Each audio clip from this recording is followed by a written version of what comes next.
Welcome to KRR kitchen. இன்றைக்கி நம்ம கிச்சனில் என்ன ரெசிபி பார்க்க போகிறோம்னா, நல்ல ஒரு சுவையான டேஸ்டான சத்துக்கள் நிறைஞ்ச சுண்டைக்காய் சட்னி எப்படி செய்கிறது தான் பார்க்க போகிறோம். டேஸ்ட்டு ரொம்பவே அருமையாக இருக்குங்க. இந்த சட்னியில் சுண்டைக்காய் சேர்த்து தான் செஞ்சுருக்கோங்கிறதே கொஞ்சம் கூட தெரியாது.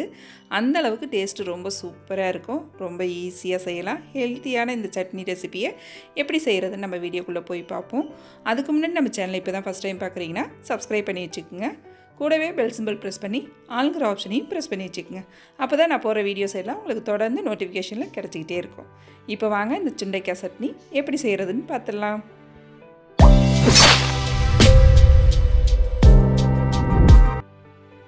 இப்போ சுண்டைக்காய் சட்னி செய்கிறதுக்கு ஒரு 150 கிராம் அளவுக்கு சுண்டைக்காய் எடுத்து வச்சுருக்கேன். இந்த சுண்டைக்காயை பார்த்திங்கன்னா நம்ம இப்போ 2ஆக கட் பண்ணிவிட்டு தண்ணியில் சேர்த்துக்கணும். இது போல் 2ஆக ஃபுல்லாக கட் பண்ணிடாதீங்க. லைட்டாக இது போல் கீறிட்டு தண்ணியில் சேர்த்துக்குங்க. இது போல் செய்யும் போது நல்லா வதங்கி வரும். நம்ம வதக்கிட்டு தான் செய்ய போகிறோம். ஃபுல்லாக வெட்டிட்டீங்க அப்படின்னாக்கா அதில் உள்ள விதையெல்லாம் வெளியாகிடும். விதையில தான் சத்துக்கள் நிறையா இருக்குது. அதனால் விதையெல்லாம் வெளியாகாத அளவுக்கு நறுக்கி எடுத்துக்குங்க. அதை தண்ணியில் போட்டுருங்க கையோடு, இல்லைன்னா கருத்து போயிடும். இப்போ சட்னி ரெடி பண்ண ஆரம்பிச்சிருவோம். அதுக்கு அடுப்பில் கடாயை வச்சு அதில் ஒரு 2 டீஸ்பூன் அளவுக்கு நல்லெண்ணெய் சேர்த்துக்குங்க. நல்லெண்ணெய் சேர்த்து செய்யும் போது டேஸ்ட்டாக இருக்கும் இந்த சட்னி. இது கூடவே இப்போ பார்த்திங்கன்னா 2 டீஸ்பூன் கடலைப்பருப்பு, 2 டீஸ்பூன் உளுந்து சேர்த்து லைட்டாக ஃப்ரை பண்ணிக்கோங்க. நல்லா வறுபட்டதுக்கு அப்புறம் இதில் ஒரு 10 வரமிளகாய் காரத்துக்கு சேர்த்துக்கிறேன்.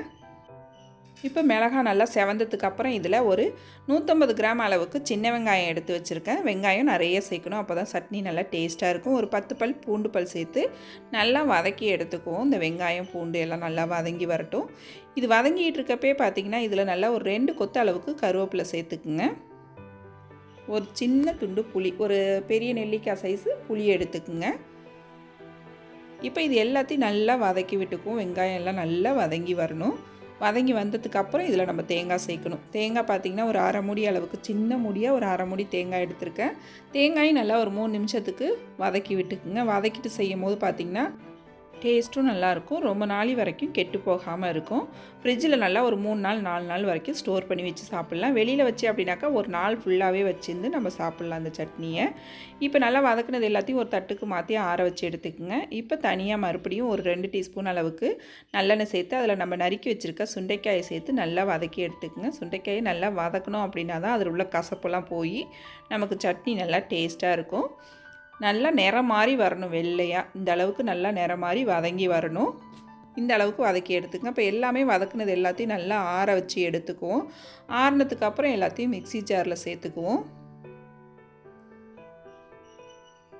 எல்லாத்தையும் மிக்ஸி ஜாருக்கு மாற்றுறதுக்கு அப்புறம் இதுக்கு தேவையான அளவு உப்பும் இதில் சேர்த்து இந்த சட்னியை பார்த்திங்கன்னா கொஞ்சம் கொரப்பாக அரைச்சி எடுத்துக்கோங்க.